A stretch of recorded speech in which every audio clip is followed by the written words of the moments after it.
T Radio. Welcome, everyone. This is 5-Round MMA. My name is Alex Myers. Alongside is my co-host, Albert Cita. We are currently waiting the phone call from Mr. Guillermo Cita in the East Coast, but I'm sure he's busy with being a parent. Yeah, I guess. And there's I guess that's important. something going on at Disney World too, where he's usually at on how he spends his weekends. But how was your May the 4th? Actually, I don't celebrate May the 4th. I do celebrate the Revenge of the 5th. Revenge of the 5th. So my Revenge of the 5th was actually really awesome. Does that take precedent over Cinco de Mayo for you? Yeah, it does actually. I don't do Cinco de Mayo because that's not really a Mexican holiday. So you're there more are a bunch of haters out there. Revenge of the 5th type guy. I can respect that. At least you're loyal to the dark side. We've got a lot to talk about. Mostly not much in action as far as the major promotions go. There are a ton of action. For the smaller ones, as you know, LFA, Combates had a card. King of the Cage actually had two cards on Saturday, one on the East Coast, one on the West Coast. But as far as the UFC Bellator, they're kind of quiet this week. Everybody took a backseat to the Canelo Alvarez Chavez Jr. bout, which you want to talk about? Oh my gosh, before we start MMA, let's talk about. I didn't watch it. I was at King of the Cage in Sabobo Casino watching. Talk about wolf tickets, bro. Yeah. We bought those wolf tickets on that Chavez fight. They built it as it was a good old Mexican bout because everybody knows when Mexicans throw it down, they throw it down. But, yeah, just for fun too. By the way, Chavez didn't throw nothing down. As a matter of fact, he didn't even really throw punches. Yeah. And I'm all about the conspiracies, all about them. So what's your conspiracy on this one? That was a work, homie. It was a work? That was a work. We all got worked. There's plenty of times where Chavez could throw some more punches, which he didn't. Yeah. And then at the end of the bout, supposedly Triple G and Canelo already signed the documented papers. They have a big old package for him. He comes out in a glorious entrance. They have a whole interview set up already for both of them. So if that's not a work, I don't know what it felt like a WrestleMania to me, to tell you the truth. Chavez just pretty much put Canelo over, just even though he didn't really need to be put over. I guess you just need that setup match. You need that transitional match, I guess, to set up the big match. And that's why he's at. This was pretty much Big Show versus what's his name, Strowman, leading up to Roman Reigns versus Strowman. You just need someone. You need that buffer in between. I guess, but that was a work. I hope he got paid a couple mil because he took my money. So, yeah, it sucks. But, I mean, it's boxing, so. Yeah. So, do you think Canelo versus Triple G would be a work or a legit fight? No, it would be a legit fight, but it left a bad taste in my mouth. I'm not as pumped. I think a couple years ago, I was pretty pumped to see that matchup. Yeah. And that's the truth. Am I going to watch it? Yes. Yeah. But am I that excited about it? Nah, I can care less. Yeah. To tell you the truth, every time I see Canelo, I like him less and less and less. That sucks. I just can't get back. I just can't back up a Canelo Mexican. Even with you prejudice, I just say I'm giving it 100% right now. Yeah, them gingers or what? As far as me, I had to go to Ventura, California for Combates 14. They had a Cinco de Mayo event as well. They're very gracious in their hospitality. Main event with Froggy Estrada versus Chavez. Estrada came out. Yeah, they have their own Chavez. Froggy, the hometown boy, actually got submitted. Check out the full recap there at 5RoundMMA and at FightBookMMA.com. I was also on King of the Cage on Saturday at San Jacinto Saboba Casino for an atomweight championship bout between Andy Wynn and Killer B Wynn. It was it was actually, Awesome. yeah, it was pretty good fight. So both the recaps will be on FightBookMMA.com and 5RoundMMA.com, and a big shout out to FightBookMMA.com for hooking that up. So let's get started to today's show. Why don't we? We got to talk about GSP, Anderson Silva, UFC spilling its old beans, and we're going to preview UFC 211 and take a look at the UFC 213 projection cards. Albert, get the round started. Round number 1, please. So GSP, Michael Bisping. I guess they're going to fight sometime soon. I don't know when. After October. Quote, just a GSP quote, I can fight any time after October. You pick the date. Let's get it on. End quote. So this is kind of stemming from Michael Bisping saying, hey, you announced you want to fight me. And then all of a sudden we had this press conference and the posters were released and no date from GSP, no date from the UFC. Now GSP saying, well, after October, I'm good. So that's what's kind of the start of hockey season, too. It's kind of weird. French-Canadian way to smack talk. So is this mind games or what is it? Okay, what is this? I think it's a little bit of both, to tell you the truth. I think it's just a French-Canadian in him saying, like, like that's his way of, GSP is not known for his smack talk, like, I'll fight you anywhere, any day after October. Yeah. But at the same time, I think in some part it is a mind game. I think Michael, it really looks like Michael Bisping needs this fight more then GSP needs it. Yeah. It's almost like GSP's like, I'm doing you the favor, Michael Bisping, putting some money in your pocket. So just relax, bro. When I'm ready, I'll call you. Yeah, exactly. And it's actually playing into, because I feel like Michael Bisping is starting to think that maybe GSP is scared. He's a little bit frustrated. You can tell when he talks about him that he's kind of over it. Yeah. But you see any GSP interview or anything? GSP is cool and calm and collected. Yeah. He already knows what day he's gonna fight. Yeah. He already knows what's gonna go down. So I think it's a little bit of both. Yeah, well, it could be kind of worse. I mean, for a while there, I think Bisping was worried that GSP was ghosting him. So this is kind of he got the text, right? Hey, what are you doing? Text like at random, like we haven't talked in months. Now you're texting me. What are you doing? How are you? Come on, you can't be treating me that way. But this is kind of cool because it's kind of. You don't want to meet up tomorrow. Yeah, you don't know. Yeah. Oh, so I'll talk to you next weekend. Anyway, so so this is kind of mind games. I like it because when he first won championship, I'm the champ. I call the shots now. I fight. I say who I want to fight when I want to fight him. And that was a big, cantankerous sword for me was the Bisping. This guy all of a sudden now is the king of the castle. I'm calling the shots now.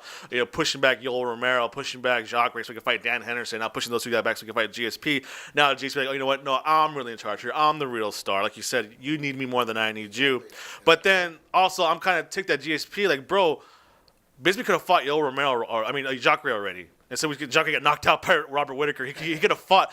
And this time, Bisping could have at least 2 title defenses, right? Couldn't he have it? Yeah. Past October. To me, the most frustrating part is that they're all doing it. Michael Bisping's work is pretty much being done for him. Yeah. Where it's going to come down to, let's say for some crazy reason he beats GSP. He only has to be one contender and retire, and technically he can make the call himself to I cleared out that division because that division cleared itself for him. Yeah. So to me, that's the frustrating part because he's never gonna go down as a fighting champion. Let's keep it real. Nope. He has 2 fights in him and he's gonna retire, but he's gonna make it seem as if he did the gauntlet like John Jones did, or like Mighty Mouse, the real champions that really did go through the gauntlet of the top 5 guys. Yeah, like Ronda Rousey too. She went through the gauntlet as well. That's what makes you mad. I mean, and then now you don't see Bisping. Oh, I'm going to fight this guy instead, like a real champion. You know what, GSP? You take a backseat to me now. I'm going to fight Yoel Romero next, and when I'm done, when I'm recovered, then I'll take you on. Still, he's still not doing that. Where's GSP? Where's GSP at? So, and now we see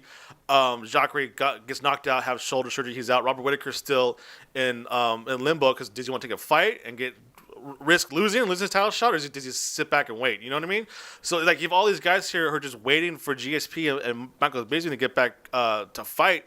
Well, this whole division, probably the hottest it's ever been post Anderson Silva, is in limbo. It's just stagnant. And then just to put a point of these little crybaby champions now, Tyrone Woodley. I don't know if you saw he came. What did he say now? He pretty much said that Damian Maia was an idiot for taking that Moscow fight. They should have waited for the title fight. I would have fought him. You know what's wrong? Oh, now you would have fought him. When he wasn't booked, yeah, he wasn't saying that. Yeah. He never even mentioned his name when he was saying that. But now that he's booked, now he's like, oh, blah, blah, you know?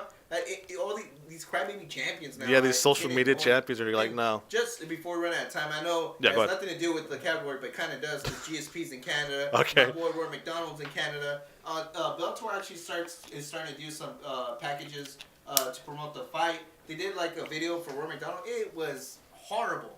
I don't know what it is, but Bellator just can't get their promos right. Yeah. They just can't get their packages, their videos, or behind the scenes. They just can't get it right, and I don't get it because I watch the HBO boxing one all the time. I love it. UFC, if they do one thing good, is the embedded. Mm-hmm. But Bellator just can't get it done. You think because they're owned by Viacom, and doesn't Viacom have it? Viacom is a production.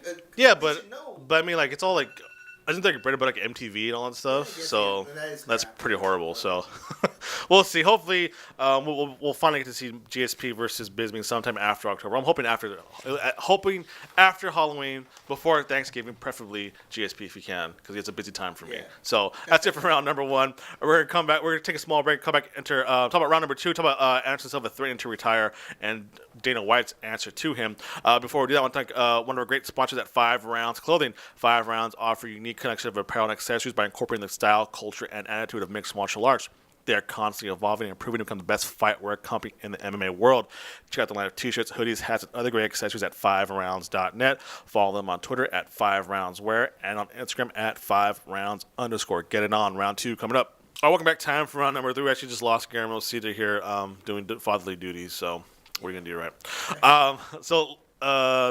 Middle last week, it was reported that the UFC is gonna have a tough season, but next tough season, tough 26 or 27, I think 26, yeah, would be the introduction of the women's flyweight division, 125 pounds. Those are gonna do a tournament like they did for the strawweight division. Or Man, did the floodgates open on that division? dude, you kidding me, man?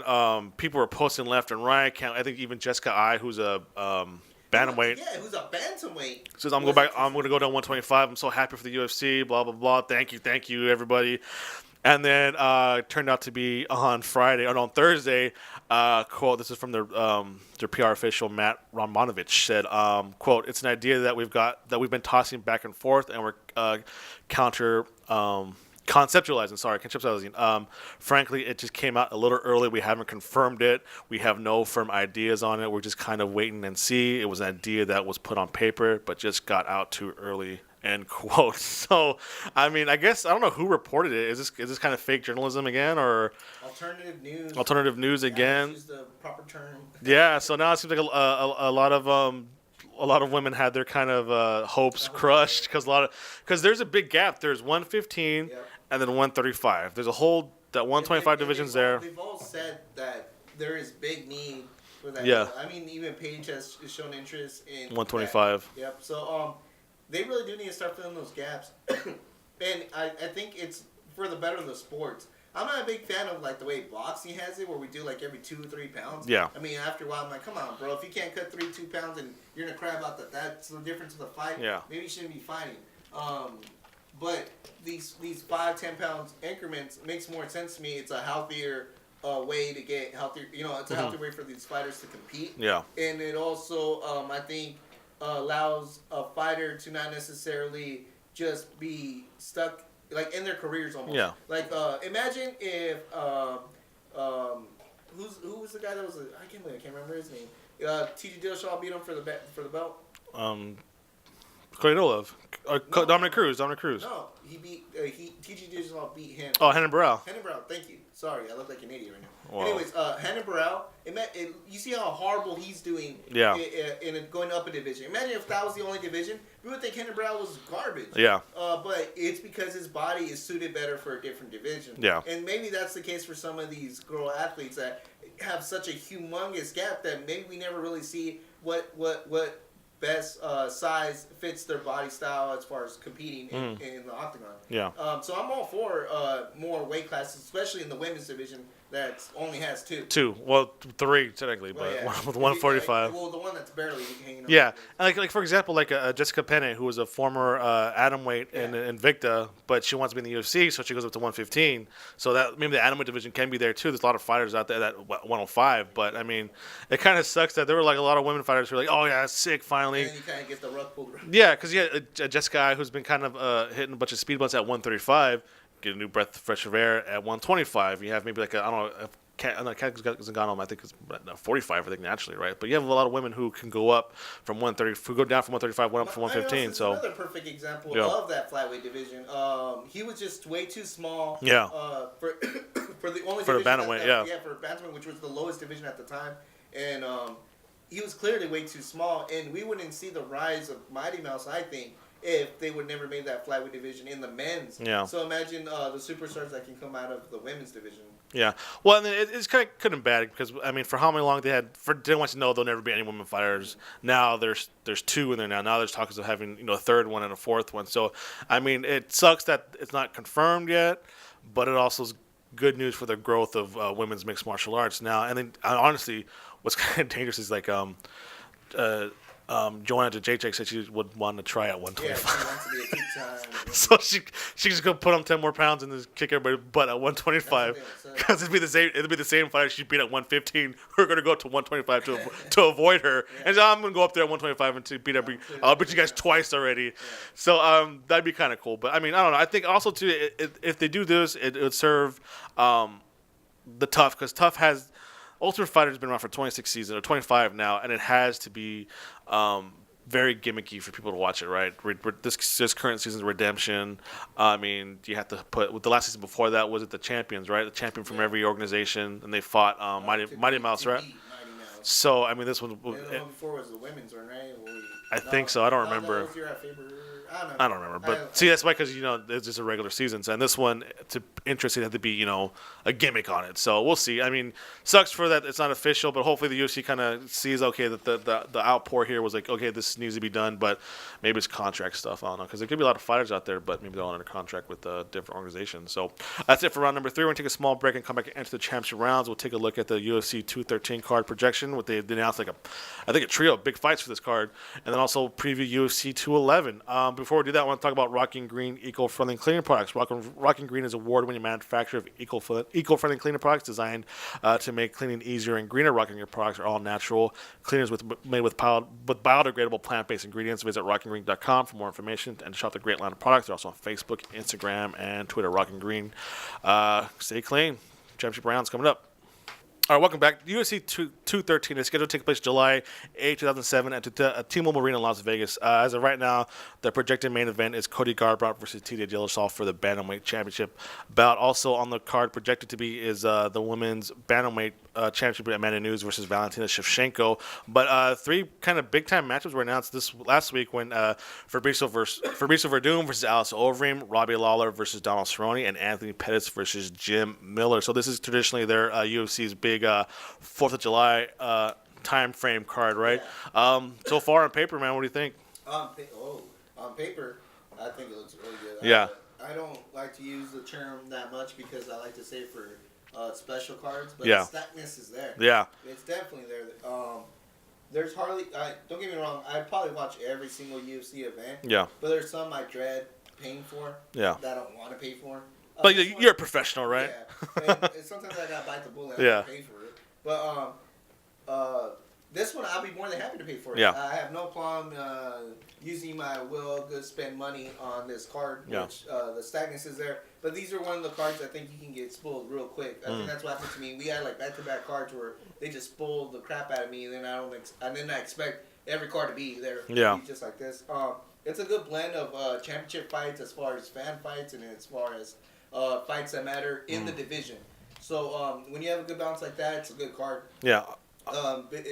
Before, like Robbie Lawler and Donald Cerrone, I doubt that that's going to make waves in the division, but that truly is a fan fight. Yeah. Do I care about that fight? I personally don't, but I know there's a lot of fight fans out there that love the way Robbie brawls and Donald Cerrone. So, but I mean, I'll have a beer in my hand watching the fight, right? Yeah, that's definitely the fan fight, and the versus we're doing also it's a big implication for the heavyweight division because the heavyweight division is so small right now that any of these guys can get another title shot. Yeah. It's so crazy to think that also Overeem, who just lost his title shot, can probably regain it again by just winning against winning an impressive match against Verdum. It was a former champion. Yeah, which is it's mind blowing though, just to think that we can see that matchup run back again. Yeah. It's so quickly. And then the Anthony Pettis, Jim Miller, I think that's just one of those things where you better sink or was it? Sink or swim. Sink or swim. Yeah, because Pettis is coming back to lightweight.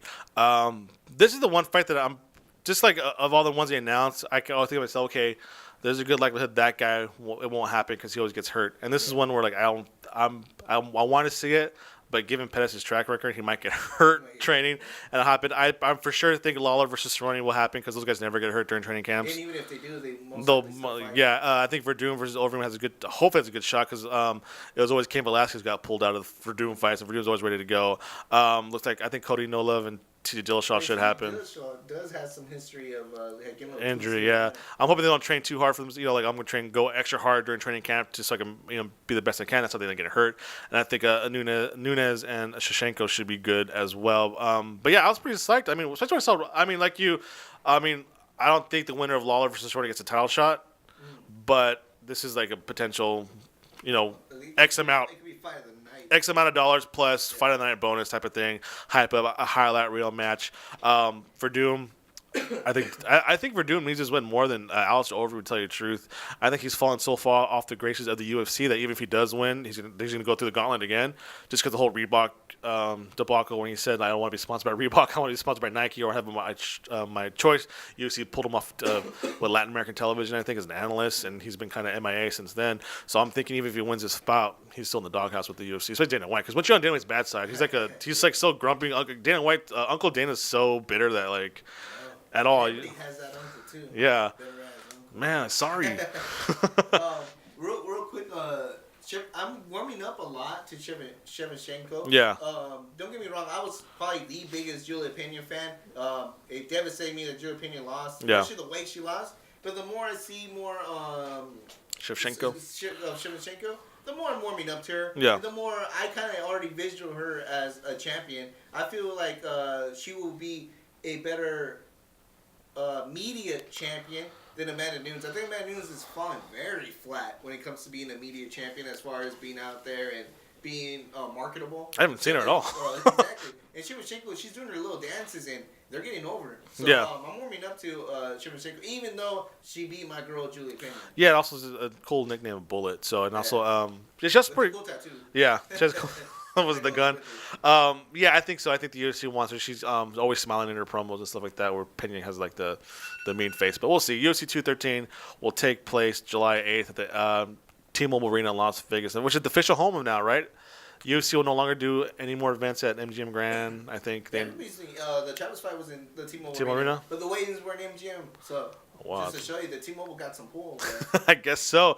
I'll be better rates for my phone plan too, by the way. That's it for round number 4. We're gonna come back and preview this weekend's UFC 211 bout for the 5th and final round. But before we do that, I want to bring attention to a great cause and great partnership we have for a very long time with Redemption Martial Arts. The RMA Foundation is a nonprofit organization with the primary goal of bringing awareness to the bullying epidemic and providing people with accessible retraining and resources to help them combat bullying confrontations. Team RMA consists of individuals from all walks of life. We share a common passion for making a difference and serving as anti-bullying activists. If you're interested in being a member of Team RMA or want more information, please visit RedemptionMartialArts.com. That's RedemptionMartialArts.com. They're also on all forms of social media. Excuse me. Rise Up Against Bullying. 5th and final round coming up next. Our time for the 5th and final round. Before we do that, I just want to give a big shout out to one of our great friends and partners at FightBookMMA.com. FightBookMMA.com is the only place where you'll find real combat sports news from all over the world. A website where you can trust with accurate news from MMA, kickboxing, and boxing, and Muay Thai. They cover everything from local promotions to all the major ones like UFC, Bellator, LFA, China Cage, Combates, Combate Americas, King of the Cage, Golden Boy Promotions, Lion Fight, all that great stuff. Follow them on Twitter and Instagram, and like them on Facebook. That's FightBookMMA.com. They have a great podcast section where we are there with a great collection of combat sports podcasts. A big shout out to them. They always take great care of us over at FightBookMMA.com. You should show them love. Bookmark their website. Just bookmark it. You really should. Yeah, just bookmark it and go on there. It's trusted news. If you're a combat aficionado. Yeah, not just MMA, not just the UFC. If you love mixed martial arts, they cover it all. That's FightBookMMA.com. All right, Albert, get this timer started. 5th and final round, UFC 211, May 13th at the American Airlines Arena in Dallas, Texas, live on pay-per-view. Miocic versus Dos Santos 2. Heavyweight title is on the line. I'm hoping Stipe wins just because I was a Cain Velasquez fan. Didn't like JDS from day one, so. I mean, again, I'm not. And now he's bald now. He looks weird bald. I know. He's just strange to me. Like this weird, like alien. My dislike for a lot of Brazilian fighters started with Junior Dos Santos and his excuses against my boy Cain Velasquez. Yeah. And because of that, he always left a sour taste in my mouth. Yeah. And obviously, I'm going for Stipe Miocic too. Yeah. So we'll see. I mean, JDS this guy was it was him and Cain Velasquez, 1A and 1B, and both of them has fallen so far from where they were that they're like a shell of them for themselves. Yeah. And JD said it was injuries and just like life change. I think he's a dad now, so that's kind of matured him better now. But it's crazy. Junior only has one win, right, in his belt to get this match. He's alternated wins and losses since 2012. So. He lost Cain Velasquez, beat Mark Hunt, lost Cain Velasquez, beat Stipe Miocic, controversial, lost Overeem, beat Ben Rothwell. See? Win-loss. Himself back in the title. Hey, and apparently this division is literally the weirdest, it's the most awkward phase of heavyweight division I've ever met. Yeah. You know who the only person that's going to get hurt from this? Who? Is Stipe Miocic, because when the history books are in, and you look back at this era, I don't think he's going to get the credit that I think he really does deserve. Well, hopefully, if he could beat DGS and then if Cain Velasquez is healthy, if he can just maybe knock down those two guys, then maybe he can. In all honesty, it's one of those things that I think Miocic Miocic needs King Velasquez. Yeah. King Velasquez needs it kind of does feel like Miocic is almost like a transitional champion, Yeah, right? Like yeah. we're waiting for somebody to come up, whether it be a Francis Ngannou or somebody else, like to take the title reign and he needs like to a face long, someone like yeah. that to really But cement his, yeah. his title reign. I mean, I like Stipe. I'm a fan of his. I know Guillermo's like since day one. He's since day one. That's Guillermo. He Yeah. got on that train real quick. Yeah, I like Stipe. I hesitated. He's a little awkward when he gets excited in the interviews, which I like because it's just pure emotion. So you cannot root for that. Speaking about, This might be from Cleveland, but yeah. Well, I mean, being a Cavs fan. Other than that, I like the Indians and the Browns or whatever. But being a Cavs fan, kind of whatever. Jumping onto the bandwagon, I jumped on that Joanna J real quick. Day one, same here. And I kid you not, I fall more in love with her with each fight. Yeah. I think she's getting her promos down. Her fighting style is extremely entertaining. She's a social media queen. If you guys don't follow her on social media, That she's fun to watch. She's fun to follow. She posts thousands of stuff, and they're entertaining. Yeah. And her English is getting better. Yeah. So I think it's too it's for her strawweight champion, and whenever they say this is gonna be her toughest test, she always rises to the occasion. Like Jessica Andrade, they say this is gonna be her. It really is a tough. She's like a pit bull. No, I mean not. I mean it's a compliment because she's muscular and tough and hits hard, but I think Joanna is just a lot crisper. So we'll see. Hopefully she's still 13-0 still. I mean, and finally, my boy Damian Maia doesn't get any hate on him and No. they give him a match. yeah, Jorge Masvidal, which I think Maia should win this fight. Hopefully, does win this fight. Honestly, I want Damian Maia to win so bad, just so Jorge Masvidal just gets put in his place. Yeah. I think he thinks he's out somewhere bigger than I think he should be. Yeah, even though he did beat Donald Cerrone, Masvidal has always had that chip on his shoulder type of thing. We're just kind of, what have you done again? Yeah. But I mean, Well, how many championships you got? again, also, let me load back. Pantera. Yeah, there we go. It's loading up again. Hold on. After that horrible My webpage froze. of Chavez, I finally get to embrace another true Mexican warrior. Yeah, interesting fact too. So Dana White obviously had tickets to Canelo and Chavez, and his +1 was Pantera, Yair Rodriguez. Yeah, I'm not gonna lie to you. What does that say? What does that say about this guy right here? This guy Yair Rodriguez. This is the guy we want to be our face of Mexico throughout the world. So that's pretty good. So Pantera is hot right now. So I think this is his biggest test against Frankie Edgar. I mean, I really do think this. Honestly, this is pretty much this bout, and then he gets a championship bout regardless. Yari if he wins. Yeah, I'm talking about Pantera. Yeah. So this win, I think automatically puts him at whoever the winner is from the Max Holloway. Wow. I Okay. really do think so. Imagine, and the other day I was thinking about that. I know Yeah. but just to finish my thought. Max Holloway versus Pantera, dude.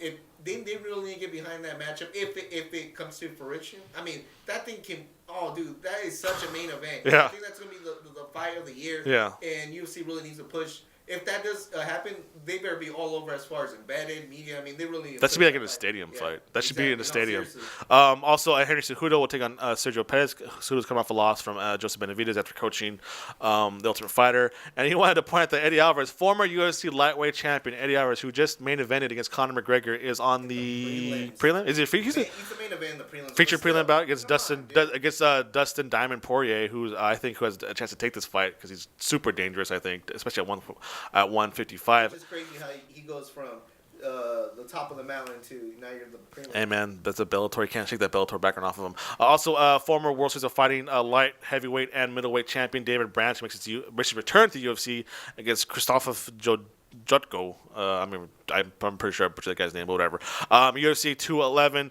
May 13th, 2017, American Airlines Arena in Dallas, Texas, live on pay-per-view. Stipe Miocic versus Junior Santos. Make sure to check out 5 Round MMA on Twitter and Instagram to check our picks for the night. Until then, make sure to follow us on Twitter and Instagram. Like us on Facebook, subscribe to us on iTunes. Apple Podcasts is no longer iTunes. Because technically, you go to the podcast app. To go. So see it. Apple wanted to make everybody aware of that. It's no longer iTunes. So we're making you aware. So the Apple Podcast app, search for 5 Round MMA, download. Please leave us a review. Subscribe, leave a review. Exactly. Are also on Podomatic and on YouTube. Big shout out to all of our sponsors who make the show possible every week. Again, FiveRoundMMA.com. Albert, what do you got? Thanks everybody for listening. Take it easy. Oh, yeah. You are now listening to FRMMA Radio.